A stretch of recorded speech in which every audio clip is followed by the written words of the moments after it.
May kanya-kanya nga tayong trip sa buhay, kaya itong trip namin ay trip nga naming mag-adventure o gumala na gamit lamang ay bisikleta. Kaya naman sa araw na ito ay pupunta kami sa Kanikapan River Spot na medyo may kalayuan sa amin, pero hindi nga naman ganon kalayo. Napakasarap nga sa feeling pag nakakalanghap ka ng friskong hangin dahil dun sa syudad ay napakaraming kotse at masyadong maingay, kaya dito peace of mind ang hanap namin. Pero bago yan, huwag kalimutang i-subscribe at i-hit ang notification bell para sa ating mga upcoming content. So ngayong araw guys ay maliligo kami ngayon ng ilog. Nagkasundo kami ng girlfriend ko kasi ngayon. Kaya yun, maliligo kami. So sana panoorin nyo yung vlog na to dahil ano lang naman to, a short vlog baga. So tara, samahan nyo kami. So ito nga pala yung gagamitin na.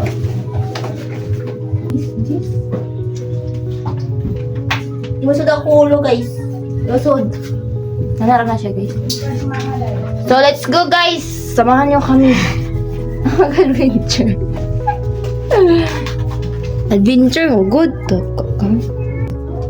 Kaya. Wala lang ako balik. Nung bata pa nga ako ay nasisiyahan talaga ako kapag gumala ako. Lalong-lalo na kapag pupunta kami sa may mga bundok. Nakatira na nga ako dati sa probinsya namin sa Pitugo. Hindi ata yun sa bandang Pitugo pero sa Panikian yun. Upper Panikian sa Zamboanga. Kaya naman nahilig na talaga ako sa mga ganda ng mga kalikasan. Dahil nga wala pa akong service na motor, ito na lang bisikleta ang gagamitin ko. Pasensya na nga kayo kung medyo maingay ang pag-voice over ko. Umuulan kasi dito sa amin ngayon, pero kahit na ganun tuloy pa rin ang ating pag-i-edit. Dahil nga konti lang ang oras ko, dahil mamaya-maya ay papasok na ako sa aking trabaho. Ang kasama ko nga dito ay ang partner ko. Medyo mataray nga to, pero okay na yun. Babae naman kasi. Pero iwan ko sa iba ha, balak sana namin mag long ride gamit ang bisikleta dahil nga nahilig na ako sa bisikleta. Kaso kulang sa budget at kulang din sa araw dahil nga bawal sa amin ang may 3 day off. Kaya yun, bakanting oras nga lang ako makakagawa ng mga content. At nung nakaraang video namin ay pumunta kami ng Tangog na halos 20 kilometers ang layo para lang makita ang mga lights doon. Pagdatingan doon ay Paskong Pasko talaga, pero pag uwi namin naabutan kami ng ulan. Kaya ayan, basang-basa kami. Ang pupuntahan nga namin ay nasa 11 kilometers lang ang layo. Kaya hindi na ako nalalayuan doon. Dahil palagi na nga lang ako nagbabike. Kaya nasanay na rin.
Stop over na muna kami dito sa May Clarin dahil nga wala pa kaming tanghalian at dito na lang kami kumain. Wala nga kami masyadong dalang baon dahil alas 11 na kasi ng umaga kami naka-rides out. Kaya ayun, nagmamadali kami.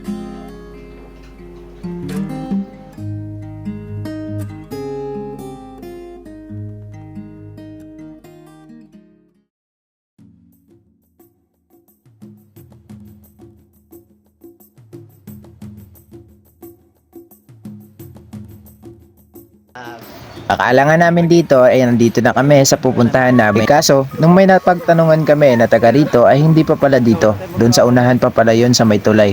Kaya yun, tawang-tawa kami dito. Wala akong di man yung mga pinakalit.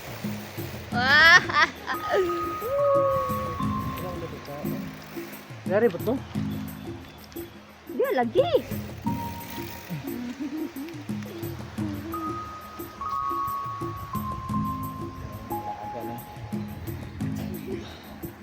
Portrait na po. Portrait!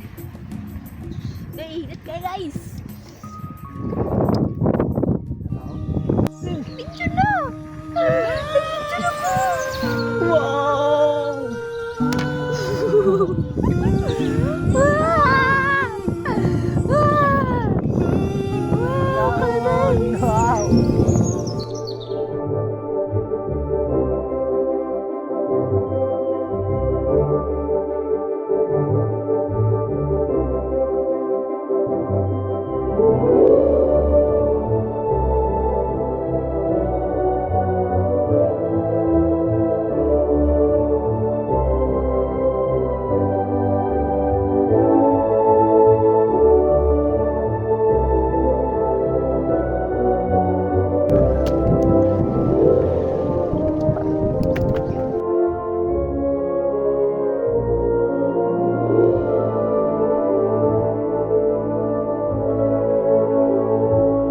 At sa wakas nga ay nakarating na kami sa pupuntahan namin. Paawi talaga ang pagod pag alam mong malapit na. Pagkarating nga namin ay nakalimutan kong bumili ng mga kakainin at iinumin para naman kahit papano may makakain kami sa pinagugutom kami.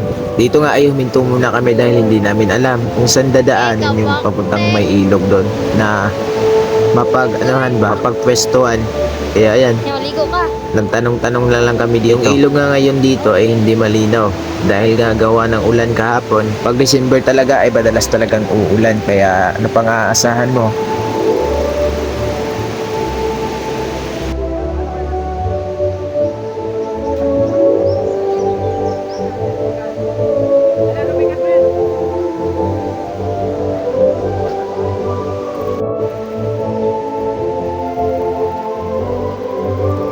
Guys, lubog man guys.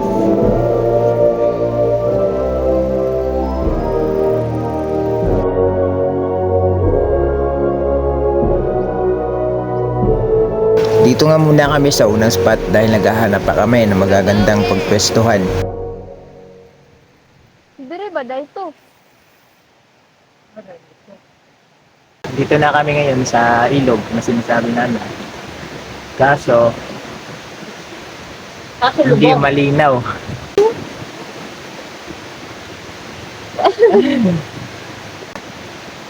So, ayun guys, yan yung ilog.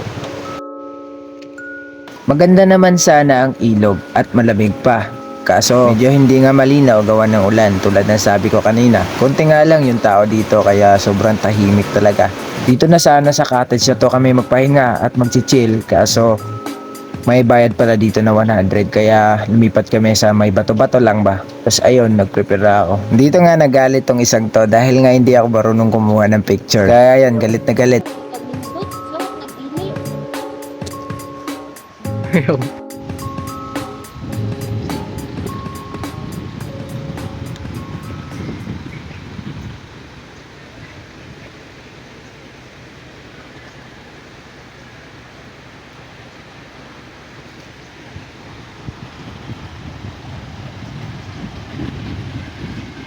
Hey!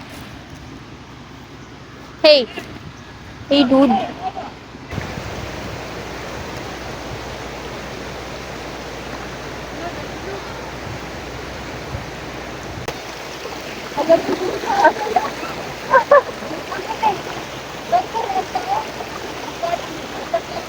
Asa? Dili raw kay Inay.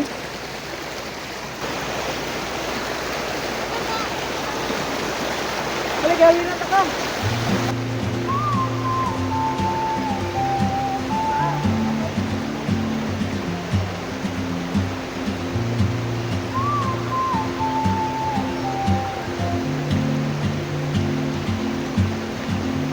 She moves like a map with no border, a whisper caught in the wind. I see her boots at the corner cafe with a notebook and a grin. She's chasing skies I've never named while I stay in my lane. But something in the way she moves keeps pulling at my chain. Oh, traveler, the sun in your stride. Leaving Okay, kapag-ikat. behind Ikat guys. what I hold inside. If I don't ask your name today, I may Uy, unggol. never get the Balik na chance diri yung gol. to walk beside your wandering hand. Oh, sobrang ilaw dito guys. Malamig.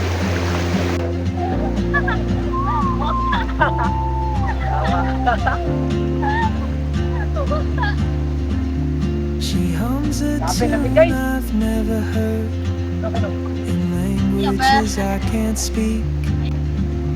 She writes down cities on a wrist, Ako kay Pokoy, ko kay. dreams she'll never keep. I sip my coffee, miss my key, still anchored by my Kaya, feet like open roads, and soon she won't be here. Oh, traveler, you carry the sun in your stride, leaving behind what I hold inside. If I don't ask your name today, I may never get the chance to walk beside your wandering hand. Maybe next year in Madrid, Uwi na kami guys dahil quiet mountain, ngayong hapon. I'll see you turn and I'll be Kaya brave. tara, What if courage comes kasi to sarap ng view dito guys. Oh. Kaya mapapaisip ng pagod. oh, traveler, Siyempre ikaw. the world is your open gate, and I just stood sunset. Bago ka!